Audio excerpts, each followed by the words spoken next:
this is an iHeart podcast. Guaranteed human. Body Bags with Joseph Scott Moore. There's many ways to describe getting older, I guess. People rely upon things like, you're in a season of life. You're moving from one to the other. Everything from spring to summer to fall to winter. Then there's people that talk about it in the sense of them personally. I use this term a lot. I can't tolerate too many things any longer like I used to could. And I'll always say, I'm getting a bit too long in the tooth for that. But, that me saying that is kind of an indicator that I've been down the road for a long, long time. I look back at my career and I've either been working in the field or teaching now and get this, y'all, for 41 years. It's a long, long time. You look back over what you've done and you think, wow, what have I accomplished? You look for those benchmarks. You think about those things. And there are people along the way that maybe you didn't treat the way you should have, or maybe there are people along the way that you treated really good and you were never acknowledged. And I'm sure that everybody out there can identify with that. But today I'm going to talk about somebody who, for whatever reason, is trying to maybe purge themselves of something. Maybe they're trying to get right with the good Lord above. But I believe in mercy, but some things, it would seem, are just unforgivable.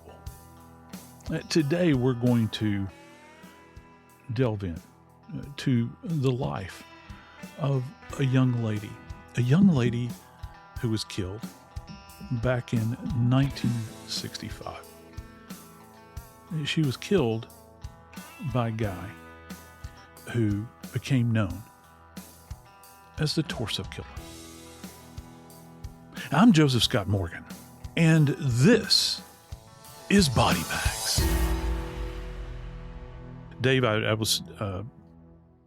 not going to say I've been rather contemplative lately, but I have been thinking about this kind of unburdening, if you will. And, there's an old adage in the law with people making deathbed confessions, where the adage, let me see if I can get it right. And I think it kind of stems out of British common law. Just bear with me. And it goes something like the old, based on Judeo-Christian, kind of underpinning with the law, the idea that no one wants to stand before God with a lie in their mouth, or go before God with a lie in their mouth. And and Dave, I've got to tell you, there are many lies with this individual, and I personally, I don't know what necessarily to believe, because not only do you have a butcher, a person that has robbed individuals, families, the victims themselves of their lives or lives that could have been led.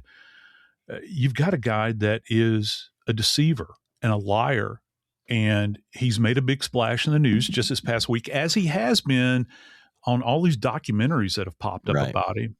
And I'm jaded. I begin to think about, well, what's the impetus behind all this? What's the leverage here? Because I'm always looking for something with a deceiver, Dave. Right. And this guy is chief among deceivers, I'd say. All right. The reason for doing the show today about the torso killer, Richard Cottingham, is because a 1965 cold case has been solved. It wasn't a case they forgot about. It wasn't that. It was a case that just wasn't solved. It was there and it was on their desks, but not solved. Alys Eberhardt was only 18 years old. She's a nursing student in Fairlawn. Yeah. And on September 25th, 1965, she was murdered. And the reason we know about this case, and the reason it was solved was because of Richard Cottingham, the torso killer, also known as the Times Square Ripper. He acknowledged that he is the guy that did it. Now, Cottingham is not going to be prosecuted for this crime. He's in prison for murder for the rest of his life. He is 79 years old now, and he is pretty much in the prison infirmary.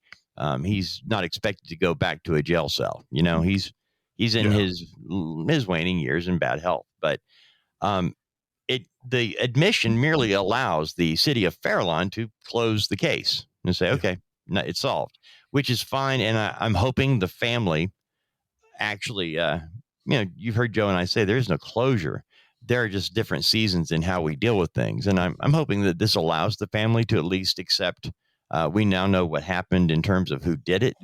And we know who he is based on his own activities and what he's done, and that it really was an opportunistic murder for him.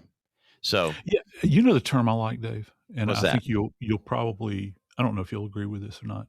I love the term just from a scientific standpoint, but I think from a soul standpoint too. I love the term healing. Good idea. Healing, if you've ever had an injury or surgery, you know what that progression is like. And there's certain steps along the way.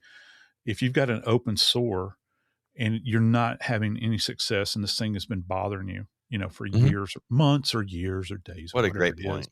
That is it going to aid in the healing of anything? Because, many of the principles that were ever initially involved in this thing, isn't it interesting? A lot of them have come and gone and they've died. Right. But yet here he lingers. Here he is still among the land of the living, and not to diminish what you said about him being in the infirmary. I don't care. Right. I don't. I don't care. And here's another thing: he is not. And you're right. He is not going to be prosecuted for Alys's homicide. Right. And I think, and this happens in other cases as well, where you'll get this mass of people that have lost their lives, and there'll only be like 2 or 3 of those select cases that will ever see it, that the person will actually be charged with. And I understand the logistics of it and everything. Okay. But it's almost like a diminishment of those victims who will never have their day in court. Right. You know what I'm saying? I know he's old and infirmed, and I'm living in a fantasy world. But you see how this thing kind of, it's really cool that it's happening, but there's this thing, this void that's left, and I think that's a lot of that goes back to the darkness that he's kind of drug around all of these years. I'm just thankful you said healing. I am so thankful you came up with that, because that actually explains what I was trying to say and what you've been saying for a long time. It does allow for healing. It allows for healing with the family. It allows for healing with the detectives. It allows for healing for the community. Not having something that's not solved, it's not might not be top of mind, but it's there. And I think you're dead on right. I'm so glad you said that today. I'm making a note, because it does allow for some healing to take place. And, Richard Cottingham, just so you guys know, the torso killer didn't mean much to me when I first saw the article. Because, to be honest with you, we're talking about a guy who's been in prison since 1980. All right. Yeah. And his murders all happened before then. So let's just be honest here. That's, 45 years ago, he's been in prison, all of his crimes. So if you're 40 and under, guy's been in prison. He hasn't, and so Richard Cottingham was labeled the torso killer or the Times Square Ripper. And by the way, looking up the different documentaries that have been done about him in the last few years, the way they were labeled and titled, I would have thought they would have all said the torso killer or the Times Square Ripper, but nope, not even for that consistency in marketing. They were labeled differently on different networks. I thought they were different people, but they're not. They're the same. Well, they were. And even though some people would argue that he did commit more, but even if you look at Berkowitz, Berkowitz, went went by a variety, and that was media driven. You think about, Son of Sam, what was it? The 44 caliber killer, Yeah. I think, that they labeled him with. And there have been other cases like this, Right. where you'll have separate individual. And the really weird thing about this is that when you begin to dig into the research on all of these deaths, all of these homicides, is that because it's divided like this, it's hard to take the totality of all of them. If it was under one label, Right. you would, I think that it would really make people sit up and realize. And I think that probably the torso killer stuck because it's Times Square Ripper, is kind of, but you say the torso killer, and again, it goes to the methodologies that he employed, as he is, taking his victims. And he's got a very, very specific methodology, throughout his time out in the world, where he was contacting people and inflicting all of this trauma upon them. Methodologies that he employed along the way. He is, Dave, at his heart, he's a sadist.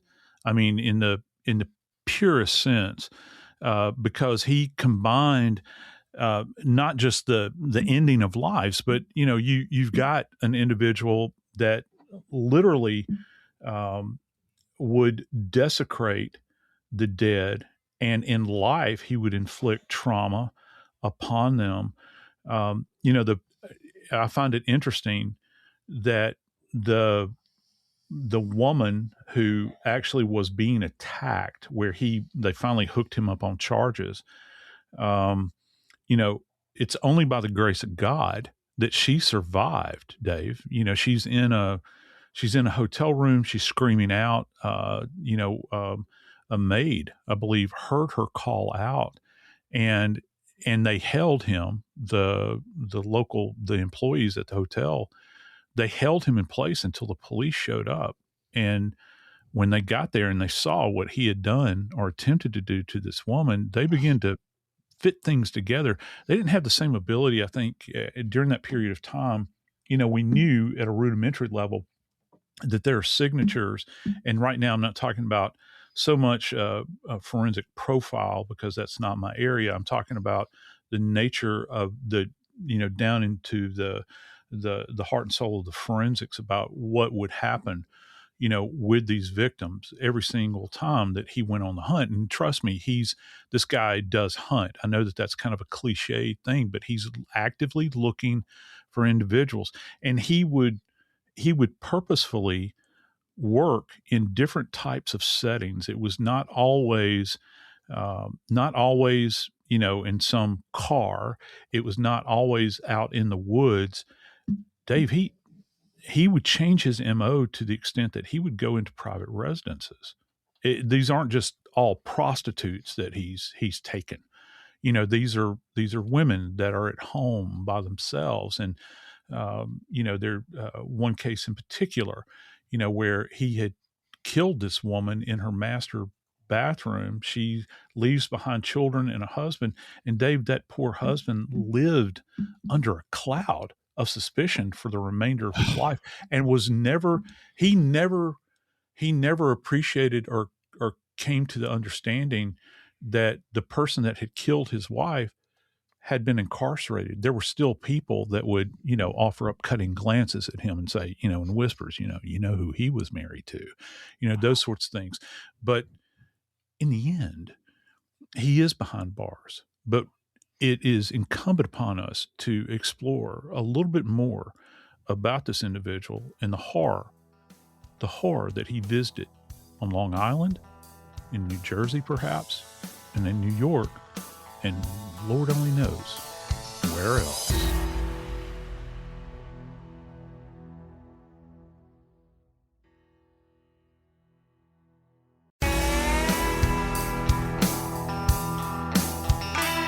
Brother Dave, I'm going to throw a bit of a curveball at you. I don't know if you know this. Maybe you do. You know that there's another torso killer out there that was that's actually in the vernacular. And that torso killer, this individual, those cases have never been solved, and there's 13 of them. But the difference is that these cases happened between 1934 and 1938, and they were in Ohio. They also believe that he may have had victims, and I get this, all the way back in the 30s in Pennsylvania, which is not too far of a stretch from Ohio, is right there, but also in California. 13 victims, and that guy was known as the Cleveland torso murderer. And Dave, to this day, none of those cases have been solved. They've never been able to say that this individual did it. There was never anybody that was hooked up on these charges and held accountable for this. So again, we go back with this naming of a perpetrator because you want to give them a name. I think that people desire to do that. They want to give somebody a name. So this nom de guerre has existed, a couple of decades even before Cottingham, burst onto the stage. As a matter of fact, he was born in 1946, so all of those cases had happened before he ever breathed his first breath in life. Dave. Wow. Well, the serial killer Richard Cottingham, who called the Torso Killer and the Times Square Ripper and whatever, 10 murders in New York between 1972 and 1980, 10 murders in New Jersey between 65 and 78. Now, the part about this that was fascinating to me is his ability to compartmentalize his life. This is a guy who worked as a computer operator with Blue Cross Blue Shield from 1966 until his arrest in 1980. He's working on a computer. Yeah. During his time at BCBS, and this is kind of interesting, he actually worked with Rodney Alcala. Remember that name? Yeah, that's the guy from dating game. Dating game. Yeah. Oh, Lord. Yeah. And so, good old Jim Lang, right? Yeah. Rodney, he's a serial killer and child molester that was living in New York at the time as John Berger.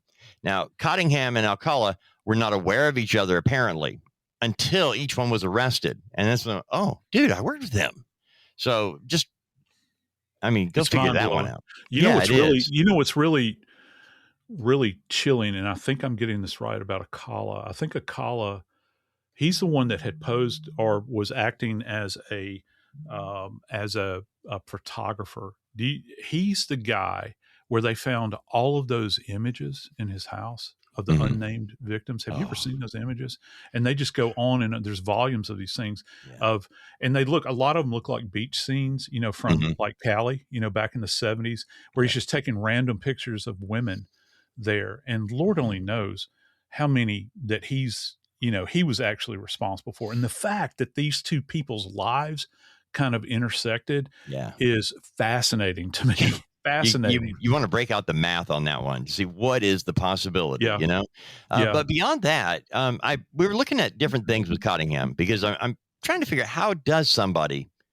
how can they separate their life in such a way that they could have a regular job in an office setting and then be this monster? How is it possible to have different sides of the same individual?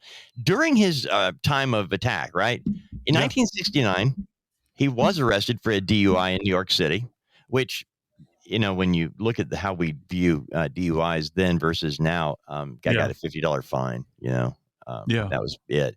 In 1972, he was arrested for shoplifting at a department store in Paramus, New Jersey. Now, here's the part that got interesting for me from the overall way we perceive victims and crime. In the fall of 1973, in the midst of his killing spree, Cottingham was arrested in New York City for robbery, sodomy, sexual assault because the complainant, though, was a prostitute and her pimp. The case was dismissed because the prostitute and pimp did not show up for court. Not uncommon. But think about what could have been stopped, man. I thought, dude, I was reading over the notes. I thought the same thing. It made me reflect back to the poem I always quote to my students about details. The old the old poem about, for the want of a nail, shoe was lost. Right. And you think about those little intersections in time, the decisions that you make. And granted, the pimp and the prostitute had no way of knowing, what was going on in the future, Right. And what could have happened, because, they're trying to, first off, pimps and prostitutes don't want to have anything to do with the cops. No. How much more so even in court. Wow. Because that puts a big target on them, and in the world that they're involved in. Certainly the pimp, because pimp is probably responsible for this. I can see him looking at that woman saying, "There is no way in holy hell that you're going to make this appearance. We will just drop it and fade into the darkness at this point in time." But it is, I think that it's attributable because those are really heavy charges. That they put on him. You've got him. Engaged in this behavior with a prostitute where there's threatening, there's an attack. They're charging him. What was it? Robbery, sodomy, sexual abuse, all these sorts of things. And therein, you can hear kind of some of this sadistic thing that's coming out. And if they had just planted the flag right there and gotten him off the streets.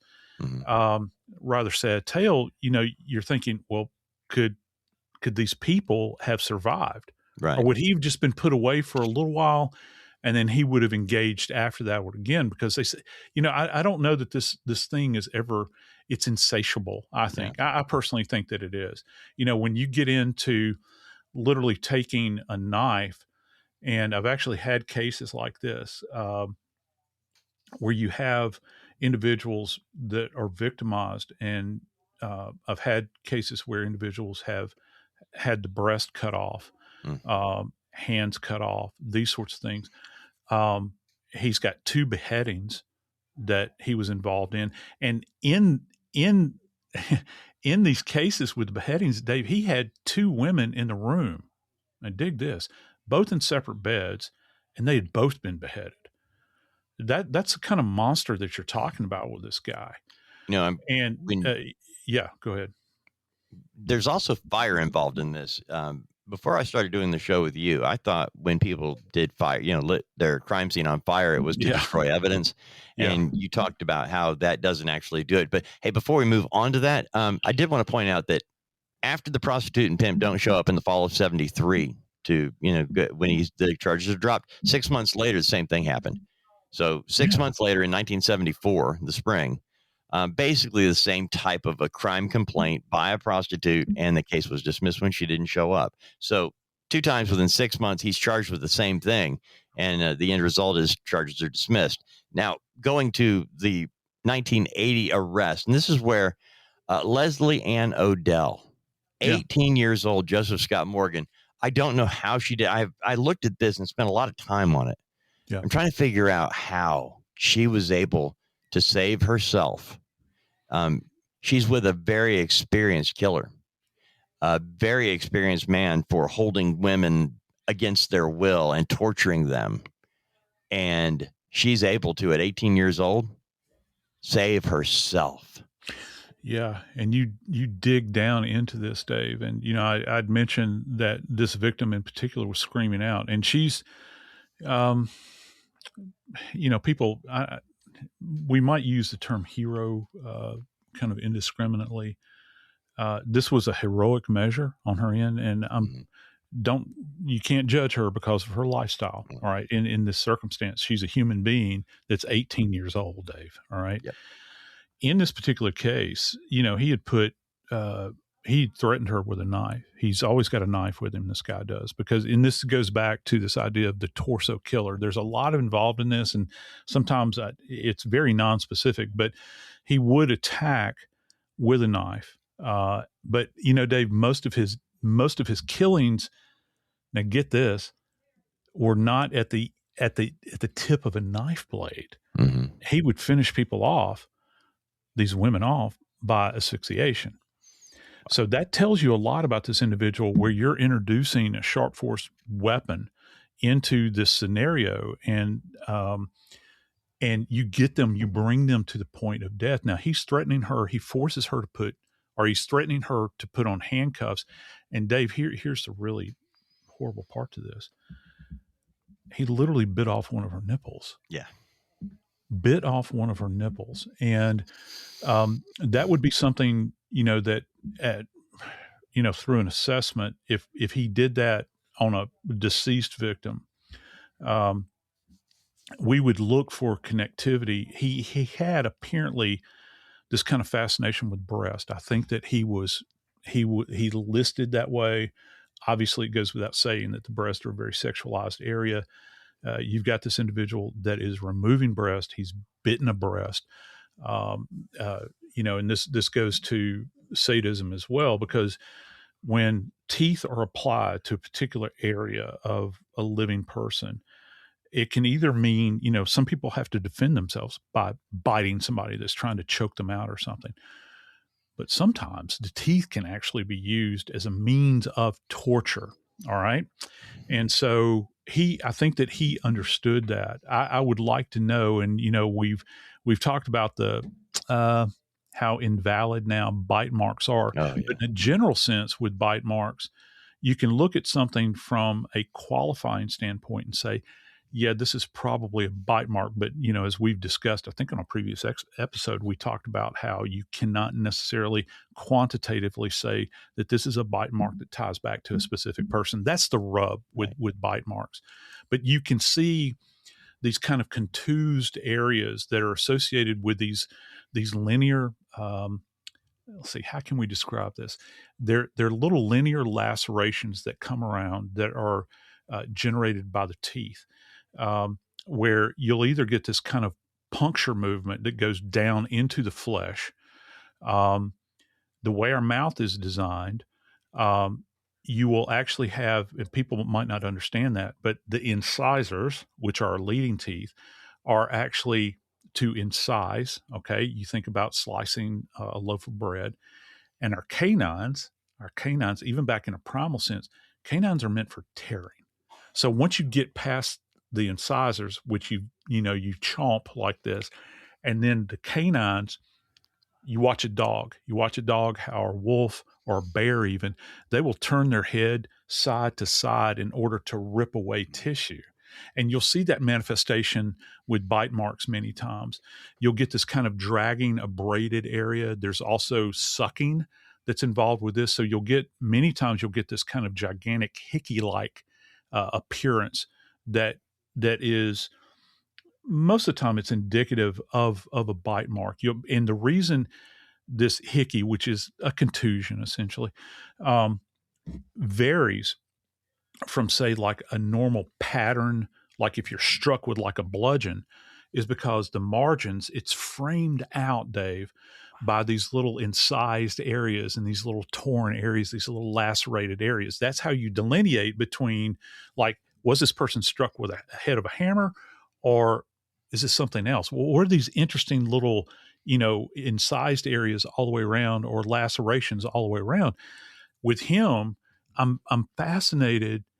I'm fascinated as to these other victims. Did they document anything relative to those types of insults to these other victims' bodies? Because you have it laid out plainly here. What's this young woman's name again? I can't remember. Leslie Odell. And yeah, and one thing that you mentioned the knife, that he uses a torture mechanism as a threat. Right. And then, well, he also used a gun that he threatened her with. And that's how he got her to I'm going to kill you. He's got this gun, and he puts the gun under the bed. Well, Leslie Ann Odell, 18 years old, has been beaten, has been cut, has had her nipple almost bitten all the way off. She is just, alive by the grace of God. Yeah. And somehow she's able to get her hands on that gun. And she pulls it up and points it at him and pulls the trigger and finds out the gun's a fake. Yeah. Yeah. So her one thought during all the torture, I'm going to get the gun. She gets the gun, pulls the trigger, finds out it's a fake. And then the torso killer comes at her with the knife. She is mortified. She is scared. Her one thought that she had, I'm going to get away. The one thing that's going to save me, this gun.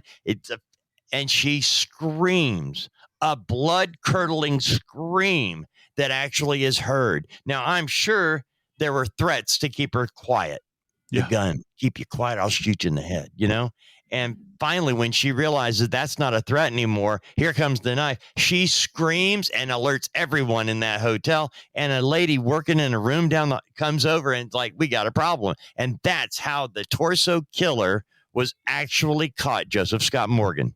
Yeah, and Dave, I got to have you. I got to have you say this for me, please. I'm begging you. At trial, Odell said something very key in that trial. Yep. This is a witness. I mean, a direct witness where she is repeating what was said to her by this perpetrator. He was an alleged perpetrator at the time. Right. Of course, this winds up being his conviction. Dave, please tell all of our friends out there what she said that he said to her. On the stand, Leslie Odell says, while this torture is going on, Cottingham tells her, you have to take it. The other girls did. You have to take it too. You're a whore and you have to be punished. Well, what we do know is that he has been punished, or at least in the world of our justice system. But I got to tell you, there's a bit more to him, something that we need to explore that has led us to want to lay down this taping, to talk about this victim and her life and what happened to her, and how the fact that he admits to killing her also opens a door for other victims out there. And are there any more?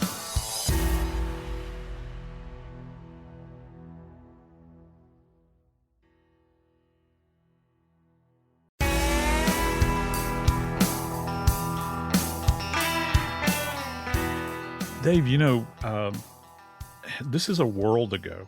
When we think about what exactly Cottingham did, and Alys, who is now in spotlight as a result, I dare say that there's not too many people that remember Alys other than the most important people, which are her remaining family members, those individuals that may have counted her as a friend from all those years ago.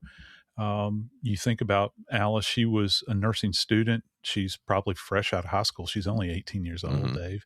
Yeah. And suddenly, by virtue of this animal being incarcerated all these many years, she's resurrected. I mean, life is breathed back into her. And I think concurrently, a lot of these other cases that they didn't necessarily know were tied to him, Cottingham has rolled over on these, Dave.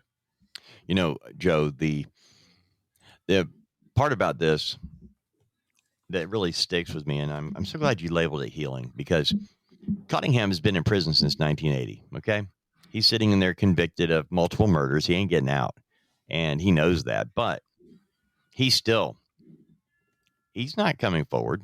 He's not volunteering information. He's sitting in prison, and it's not until he's been in prison for 30 years that he actually stops claiming he was framed. I mean, the guy consistently said, I didn't do it. I was framed. And just stringing it out for the families and everything else, just anything else he could do to torture. And then he finally starts going, okay, I'll admit some things. And so the admissions that he has made and the confessions that he has made, you started off by talking about getting things right with God, basically, before we die, getting those things straight. And I don't know if that's his motive. I don't know what is going on. Yeah. But I do know this, that I have a weird feeling, Joe, that he might start confessing like Henry Lee Lucas. Yeah. To try to hit his legacy. It's like I'm hitting the end and nobody knows who I am. I had to look it up, Joe. I'm in this business, and the torso killer, I kind of remembered, but it was a long time ago. And he realizes that. So he's had a couple of documentaries and things come up about him over the last couple of years, spotlights on him. But then, hey, man, just like anything else, after your documentary runs its course on Netflix or Hulu or whatever, the spotlight fades. Yeah. Attention goes away. So what is one way to get the attention back? Call the cops. Hey, man, I got one for you. I did this. Well, you think about the state that he's in right now, and you talked about Henry Lee Lucas, and of course, I'm, talked about Otis Toole before as well, who made an appearance in my jurisdiction when I was working down in New Orleans. He wasn't killing anybody then. He was on one of these government funded trips, where they would bring them around. Remember when they did that? Yeah. There are no free trips to be had here. Right. And so you have to try to understand what his motivation is, because he's not going to get to be put into some kind of cherry position or circumstance as he is incarcerated. Maybe they could alleviate a few things for him, and he could leverage it by merely saying that, I have knowledge of this, I have knowledge of that, and I'd like to kind of clear things up, if you will. But can I ask you a question, Joe? Yeah, sure. Right. One of the things that you've talked about before, killers taking trophies from their victims. Yep. And we know that the torso killer actually did keep trophies, jewelry and things. But I was looking at the trials that he went through in 81 and 82. He was convicted in those 3 non-fatal assaults. I thought it was fast, like Leslie Ann Odell. 18 years old when she's attacked and nearly killed, and she stands up in court. She got that guilty verdict. Okay. He was convicted of what he did to her. Then it was after that he faced death trials, murder trials. And these murders took place between 79 and 80. And I'm thinking, Joe, we know that he was active in the 20 years before that. Yeah. And, but we still come to 1979, December 2nd, 1979. I remember this case, and you might too, because the SVU TV show. Mm-hmm. Yeah.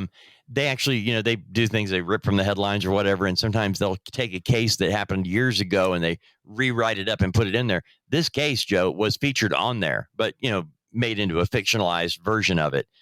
December 2nd, 1979, firefighters called to the Travelodge Motor Inn after smoke is seen from room 417.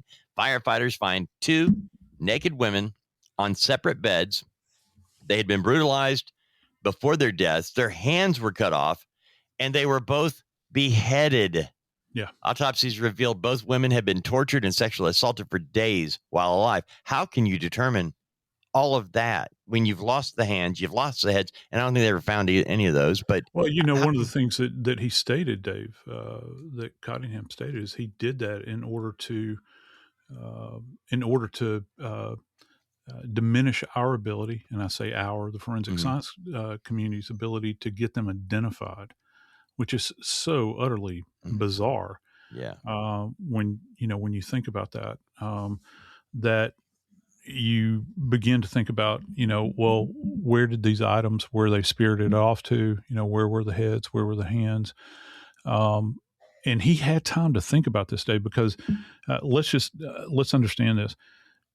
They're saying that with both of these victims, where the fire department was alerted to, can you imagine being a firefighter and you roll into this room and there's flame and you've got 2 people that are essentially, dead on a bed without heads? I don't even know how to take the measure of that.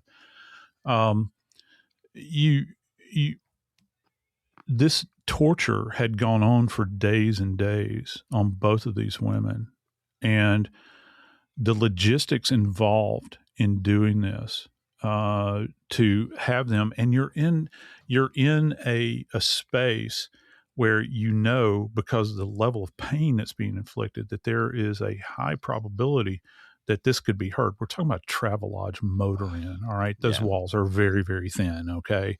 And so let's just say that he starts off on day 1 with, and we're not even talking about sexual assault here. We're just talking about he's got to get them compliant. And one of the first things that when you have these cases of people you're trying to get people to submit when maybe a threat, a physical harm is not sufficient, you're going to get bludgeoned. You're going to get hit. Now, it might be a punch, it might be a kick, whatever the case might be. So now that they've been down, they're saying that this had gone on for days. Let's just look at the bludgeoning. because you can actually read that at autopsy, even with bodies that have been subjected to high temps. Okay, because at a cellular level, the cells begin to repair themselves. Okay. It's like anything else, our bodies are a wonder.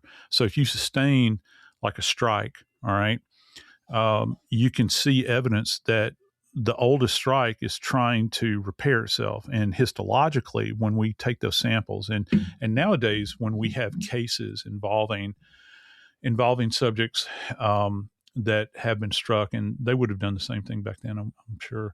You take sections of the bruises, and you have to make note of this in the autopsy report. So let's just say they've got 20 bruises all over their bodies, and some of these might be in different states of resolve. You'll go right down the middle of the contusion and lift a bit of this tissue out, and you'll label that. Okay, you'll label it as like sample 1, and on a diagram, like everybody's seen one of those anatomical diagrams we use in the morgue, you will have like a shape. Generally, the pathologist will try to affect the shape of it with an artistic rendering, if you will. I've seen some that are better than others, but they'll say, this is number 1, this is number 2. They'll give a verbal descriptor of that, and they'll say, well, this particular contusion here is dark blue in color, all right? Whereas if you come to another one that's red, all right, that's newer. Okay, and so forth and so on. And so you would take the measurement of all of these microscopically, because those bits of the contused area that have been sampled, they'll be placed on a slide. And at a cellular level, the pathologist can say, okay, this is the oldest one. Okay, now you can't necessarily give a specific order, but you can say this grouping is not as fresh as this latter grouping that I'm referring to. Wow. Okay, and the same thing applies to other injuries, even stab wounds and cuts. You'll begin to see resolves. Let's just say that somebody takes a knife blade and drags it over the surface of the skin of an individual. Well, even those little edges there are trying to self-repair, okay, along the way. They're not going to appear the same as the one, say day 1 is not going to appear the same as the one that is perpetrated on day 3. And you would take samples of that as well. And there's certain things you can see grossly, which means with the unaided eye, you can see that they are in fact resolving. And you go to deeper injuries that both of these would have suffered. I think one of the big things for me, thinking about this is, he's stating that he's trying to do this to keep them from being identified. Dave, I got to tell you, I really wonder. The hands in particular, I wonder if that was done in life, because that's how much depravity is involved in this guy, and he seems to escalate throughout his career, because in the beginning, early on, if you go all the way back to those early killings, it seems, and there's this natural progression. You were talking about taking trophies and all this sort of thing. They are like a learning machine. They really are. And how they become adept at everything that they're doing. And he's changing patterns all the way along, where he's killing them, where he's dumping them, all those sorts of things. And so you look at, when you get to this case in the hotel room that's on fire, he's already been in it for a while, right? By this point in time. Let me give you a really weird one, Joe. Yeah. I mean, not weird, but okay. The third victim. Yeah. That he was convicted of murdering. A woman named Mary Ann Jean Rayner. She was 25.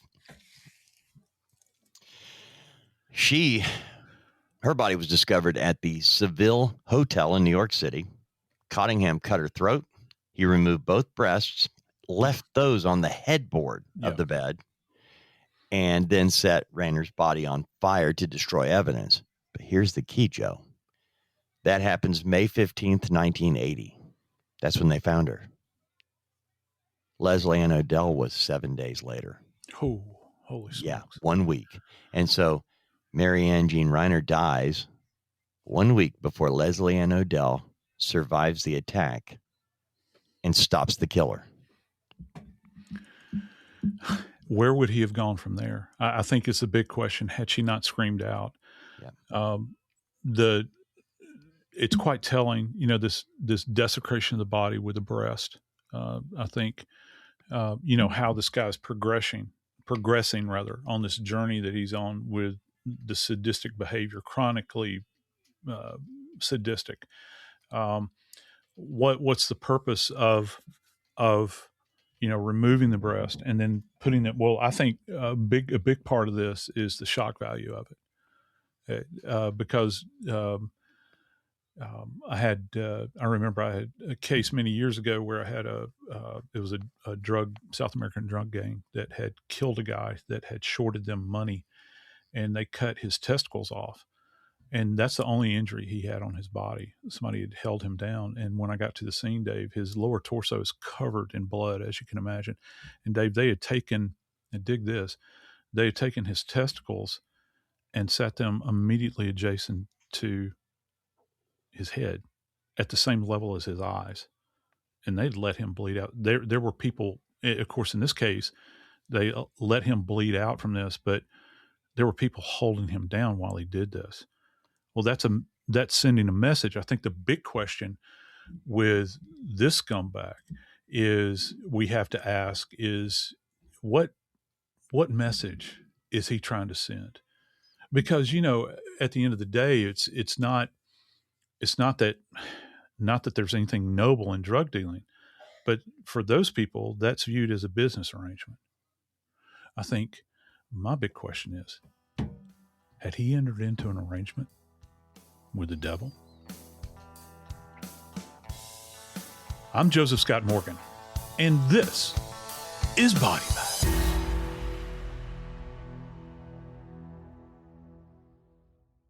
This is an iHeart podcast. Guaranteed Human.